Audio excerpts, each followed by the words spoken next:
नमस्कार, मेरा नाम है सत्सिंह। हरियाणा फाइल्स में आपका स्वागत है। और मेरे साथ आज स्पेशल गेस्ट रेवाड़ी से जुड़ चुके हैं महेश कुमार वैद जी।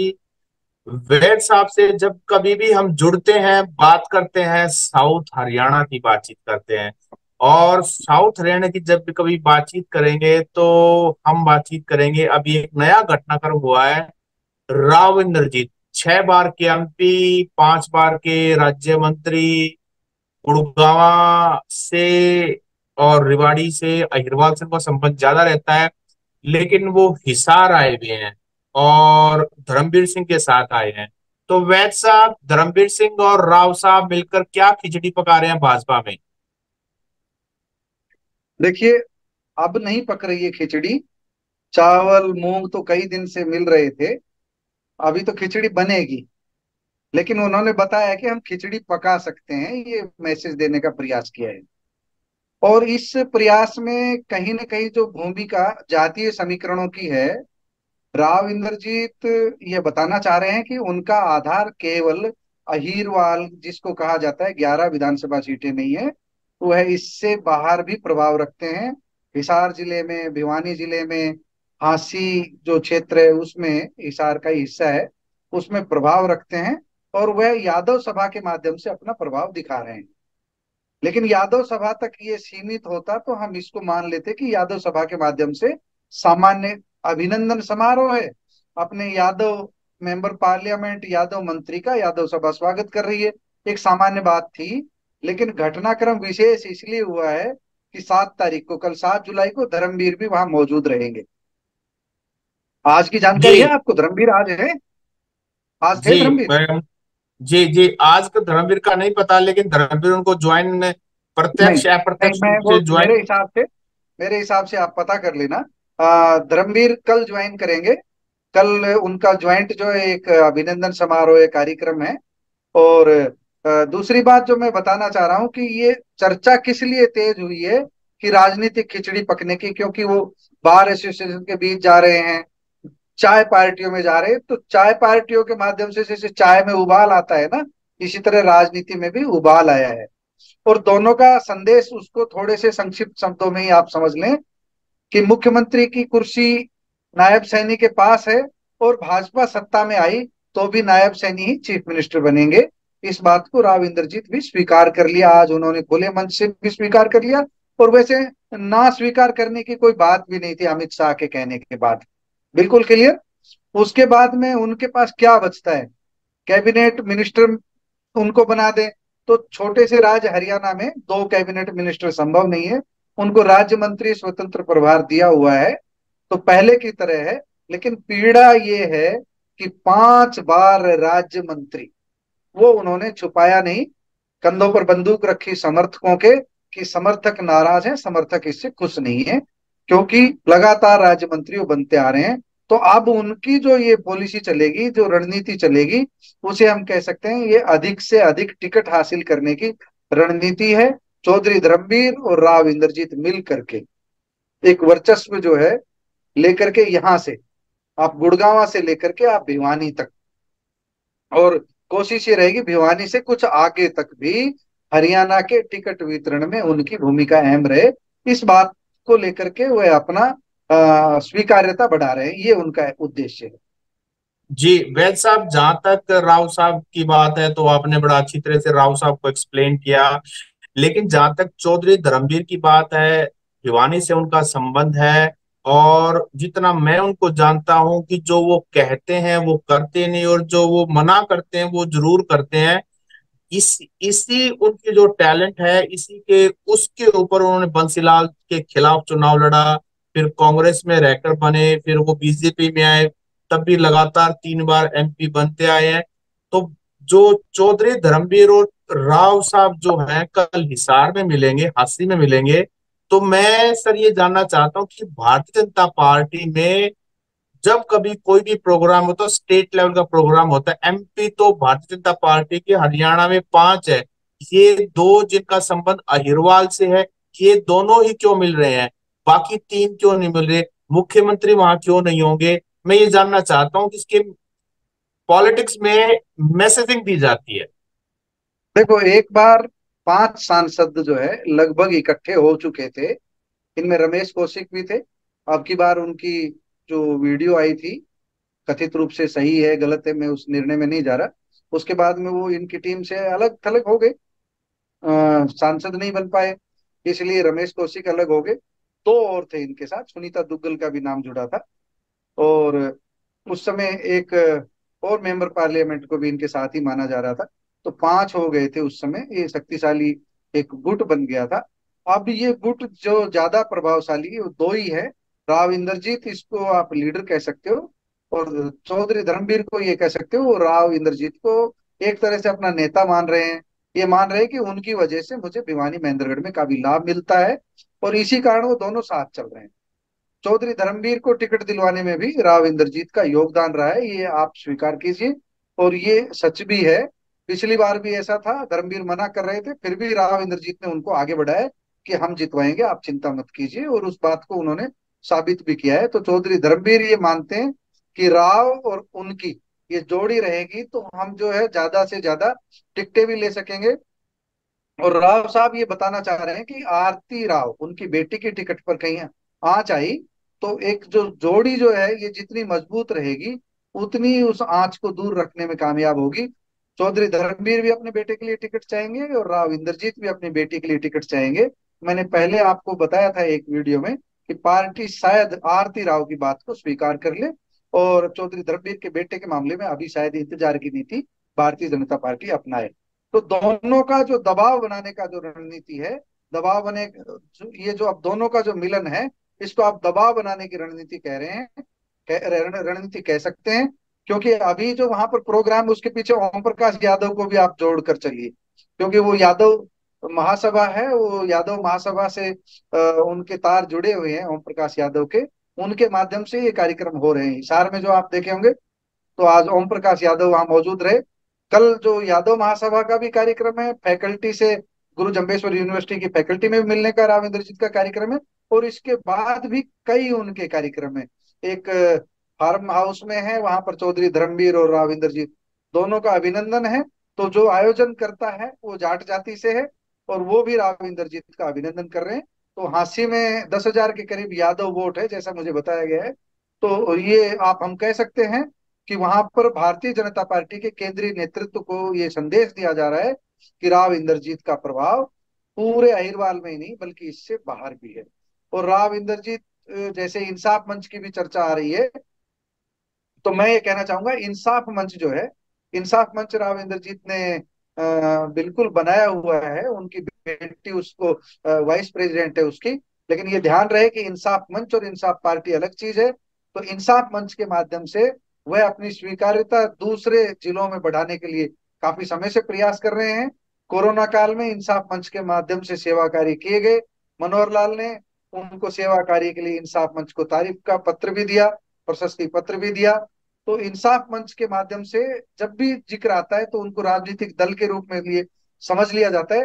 राजनीतिक दल भी तैयार है, इंसाफ पार्टी के नाम से भी पार्टी तैयार है। ऐसा नहीं है कि पार्टी तैयार नहीं, काफी समय पहले से पार्टी तैयार है।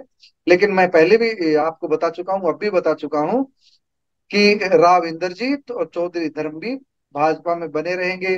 पार्टी छोड़ने का मतलब ही नहीं है, क्योंकि पार्टी छोड़ेंगे तो सांसद ही जाएगी, ऐसा काम वो क्यों करेंगे। और भारतीय जनता पार्टी स्थिति में ही नहीं है कि उनको निष्कासित करे। 2 सांसद क्यों कम करेगी भारतीय जनता पार्टी।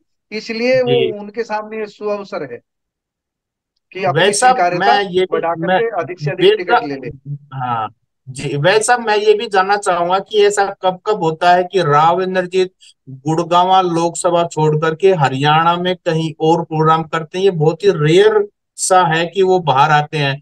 और इसके अलावा दो बातें और हैं।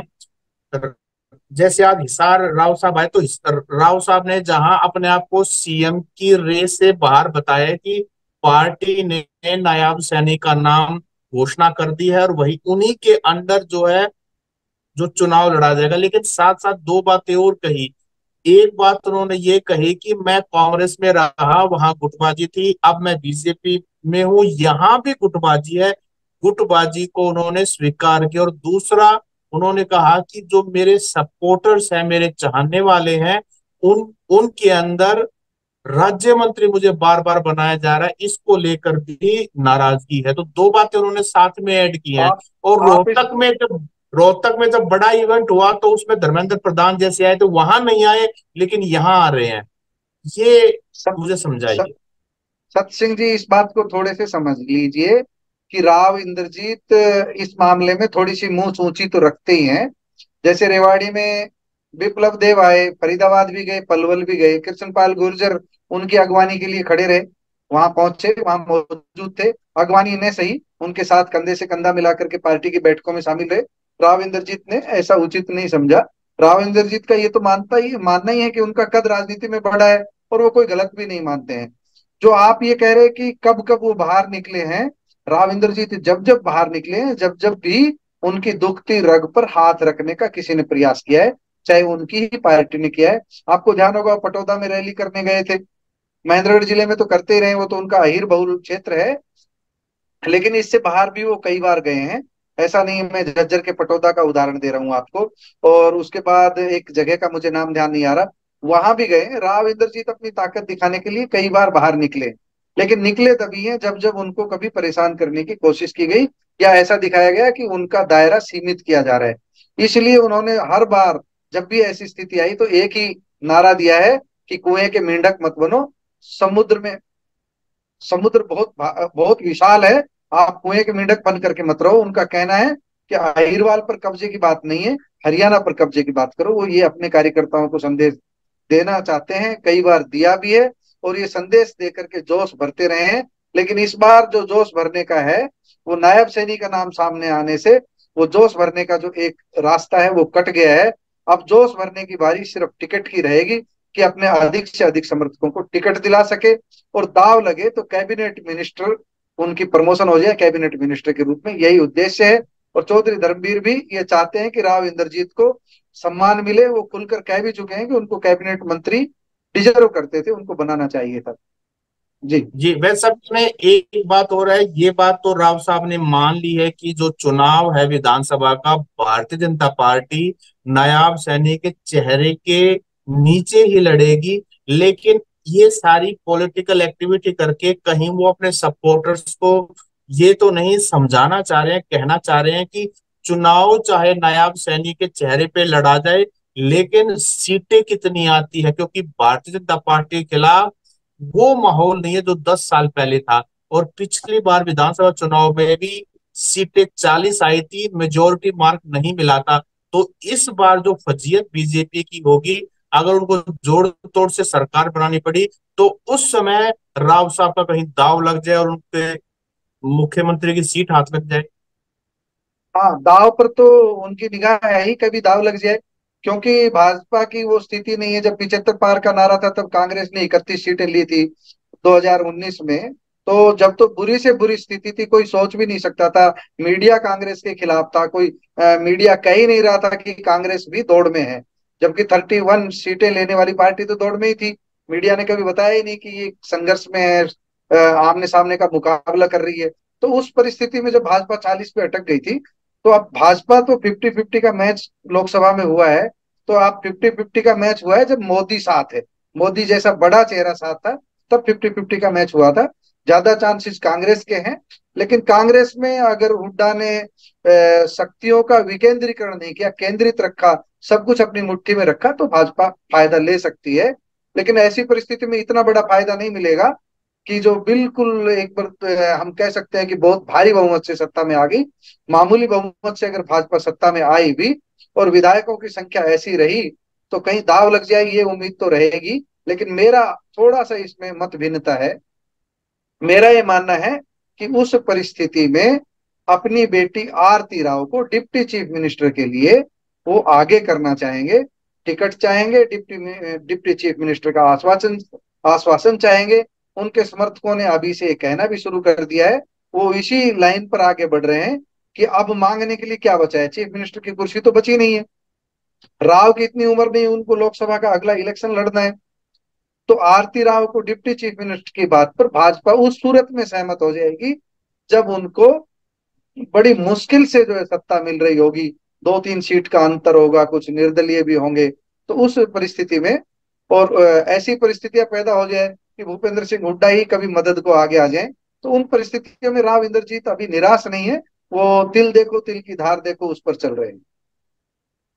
अच्छा वैद साहब, ये जो घटनाक्रम हो रहा है, राव साहब की बेकदरी हो रही है भारतीय जनता पार्टी में, तो इससे अहिरवाल में मैसेज के द्वारा लोग आपस में क्या चर्चा करते देखो देखो, आप इसको ना आप बेकदरी नाम दे रहे हैं। मैं थोड़ा सा इसको ही दे रहा हूँ कि राव को उतना नहीं दिया जा रहा सम्मान जितना वो डिजर्व करते हैं। आप बेकदरी तो उनको बेकदरी उनके जब मान लेंगे कि जब विधानसभा चुनाव आएंगे, उनको टिकट से वंचित कर दिया जाएगा, उनकी बेटी को टिकट नहीं दी जाएगी। जिस दिन मैं ये शब्द इस्तेमाल कर लूंगा और मैं ये मान लूंगा कि अब भी राव अगर जो डटे हुए हैं, तो राव जाने, फिर राव ना रॉयल रहेंगे, ना राव को जो कुछ लोग राजा कह रहे हैं, ना वो राव रहेंगे, ना वो राजा रहेंगे। फिर उनको क्या कहा जाएगा वो समय बताएगा। हैं जी। अच्छा, चौधरी धर्मवीर सिंह जो है भिवानी महेंद्रगढ़ लोकसभा से अभी हाल ही में चुनाव जीते हैं, लेकिन कुछ समय बाद ही उन्होंने अपना रिटायरमेंट प्लान घोषणा कर दी कि मैं अगला चुनाव नहीं लड़ूंगा। जबकि इस तरह की बातचीत तो चुनाव के नजदीक कही जाती है। 2029 में वो कहते हैं, वो 28 में वो कहते समझ में आता है। वो मैंने पहले भी बताया था, राव इंद्रजीत वो भी कह चुके हैं मेरा आखिरी चुनाव है, चुनाव के दौरान ही। दोनों का स्पष्ट नजरिया है कि हम पार्टी के सामने बता रहे हैं कि हमारा ये आखिरी चुनाव है, हम लड़ चुके, हम रिटायरमेंट हो रहे हैं, लेकिन हमारी जो नई पीढ़ी है उसको आप स्वीकार कीजिए। भाजपा के सामने प्रस्ताव रख रहे हैं कि हम आपकी परिवारवाद की नीति में रोड़ा नहीं है, हम परिवारवाद की नीति जो आपने बनाई है उसमें सहयोग कर रहे हैं। हम हट रहे हैं राजनीति से, सांसद बने रहेंगे, अब हट नहीं सकते, एक बार बन गए हैं, लेकिन अगली बार हमको टिकट नहीं चाहिए पार्टी से, इसलिए बेटा और बेटी को इस बार आप टिकट दे दीजिए, ऐसा उनकी इच्छा रहेगी।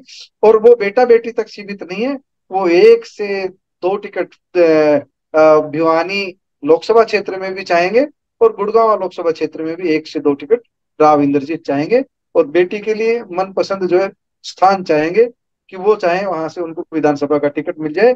इतनी बात अगर उनकी स्वीकार कर ली जाएगी, और उनके जो बहुत ज्यादा धुर विरोधी हैं भारतीय जनता पार्टी में, जैसे पहले राव नरवीर को दूर रख दिया था, संतोष यादव को दूर रख दिया था, अरविंद यादव को दूर रख दिया था, ऐसे बहुत से, रणधीर कापड़ीवास के टिकट पे कैंची चल गई थी, तो बहुत सारे नाम हैं जिनको जो पार्टी ने मुंह नहीं लगाया था उस समय, या उनसे मुंह फेर लिया था। मुंह फेरना ज्यादा अच्छी बात रहेगी। तो अब की बार राव इंद्रजीत के जो ज्यादा दुर्विरोधी है उनको दूर रख करके, थोड़ा सा राव जिनके प्रति सॉफ्ट होंगे उनको पार्टी स्वीकार कर ले, ऐसा वो दबाव बना रहे हैं। पार्टी कितना दबाव में आ पाती है ये समय बताएगा। वैसे भारतीय जनता पार्टी की रीति नीति यह भी रही है कि बहुत ज्यादा दबाव जो पार्टी स्वीकार नहीं करती, बस विनम्रता से अगर राव अपना संदेश देते रहेंगे, धर्मवीर अपना संदेश देते रहेंगे, तो शायद पार्टी में कुछ सुन ली जाए उनकी बात। जी, तो जिस तरह की पावर पॉलिटिक्स चौधरी धर्मवीर और राव साहब खेल रहे हैं, आपको लगता है भारतीय जनता पार्टी के पास उनकी बात मानने के अलावा कोई और दूसरा चारा नहीं है? क्योंकि मुख्यमंत्री की कुर्सी से तो उनको वंचित कर ही चुके हैं। मुझे लगता है कि भारतीय जनता पार्टी इस बार थोड़े से दबाव में रहेगी, बहुत ज्यादा नहीं, थोड़े से दबाव में। और राव इंद्रजीत भी इस बात को समझ लेंगे कि थोड़ा सा ही दबाव माना जाएगा, और उस दबाव में वो स्वीकार कर लेंगे। राव इंद्रजीत की फितरत नहीं है बार बार दल बदलना। वो जब उनके पिताजी ने कांग्रेस छोड़ी थी, उस समय भी वो कांग्रेस में ही बने रहे थे। और जब उन्होंने कांग्रेस छोड़ करके भारतीय जनता पार्टी ज्वाइन की थी, तो 35 वर्ष वो कांग्रेस में रहे थे, 3.5 दशक। मुझे नहीं लगता कि वो अब इस समय इस दौर में उम्र के इस पड़ाव पर दल बदल करके कोई इस तरह का करेंगे कि राव इंद्रजीत ने दल बदला। दल बदल भी अच्छा होगा वैद कभी। साहब, जी जी वैद साहब, आखिरी सवाल रैप अप करने से पहले आरती राव के बारे में हमें बताइए कि क्या आरती राव पॉलिटिकली एक्टिव है या सिर्फ वंशज हैं वो राव साहब की, इसीलिए उनको आगे किया जा रहा है? आरती राव कितना पॉलिटिकली एक्टिव रहती हैं, किन किन कामों में वो सम्मिलित रहती है? देखिए, आरती राव ने पिछले 2-3 चुनावों की हम बात करें, तो जो इस बार का लोकसभा चुनाव था, आरती राव ने उस लोकसभा चुनाव में बड़ी भूमिका निभाई है। राव इंद्रजीत सब जगह नहीं जा सकते थे, थकान उनके चेहरे पर हमने देखी है। आरती राव ने कड़ी धूप में मेहनत करके अपने पिता की बाजी जो बिल्कुल दिख रही थी कि कहीं हार न जाए, उसको जिताने में काफी योगदान दिया है। भारतीय जनता पार्टी की जो बैठकें हैं, जो संगठन की बैठकें हैं, उसके लिए अभी आरती ने कोई अहम भूमिका नहीं निभाई है। पार्टी की बैठकों से वो अक्सर दूर ही रही है।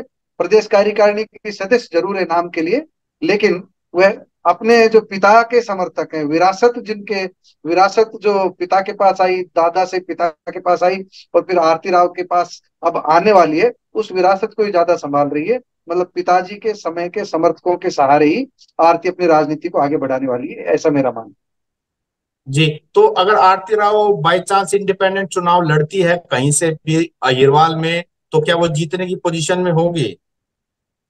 मेरा ये मानना है सत सिंह जी, जब आरती राव चुनाव लड़ेगी, देखिए पहले एक बात बिल्कुल क्लियर समझ लें कि जो प्रो राव है, राव इंद्रजीत की मुट्ठी में जितने वोट हैं, जो एंटी वोट बैंक है वो बहुत ज्यादा है, वो उससे ज्यादा है। राव इंद्रजीत के पास 50% वोट नहीं, 51% जो जीत के लिए चाहिए। अगर राव इंद्रजीत के पास 51% वोट होते तो रेवाड़ी से सुनील मुसीपुर को टिकट दिलाई थी उन्होंने, उनको जिता लेते। राव इंद्रजीत के पास जो वोट बैंक है, वो वोट बैंक की ताकत जब मिलती है जब उसमें भारतीय जनता पार्टी का वोट जाए, उनके समर्थकों का वोट बैंक जुड़ जाए, और उसके बाद भी मुकाबला त्रिकोणीय या चौकोणीय हो जाए, तब राव आरती राव को जिता सकते हैं। तो आरती राव जब चुनाव लड़े, मान लीजिए इंडिपेंडेंट, तो उसके सामने एक कांग्रेस का कैंडिडेट होगा, एक भारतीय जनता पार्टी का होगा, और किसी ताकतवर चेहरे को जजपा और इनेलो भी उतारेंगे, जिस टिकट से वंचित रहने वालों को। टिकट से वंचित रहने वाले कोई बसपा के पास भी हाथ पांव मारेंगे अभी। तो इस तरह की जो स्थिति बनेगी, उन परिस्थितियों में आरती राव चुनाव जीत सकती है। जी वैसा आपने हमें समय दिया और हर चीज के बारे में बताया। आपका बहुत बहुत शुक्रिया। आपका भी धन्यवाद साहब, आपने हमको जो है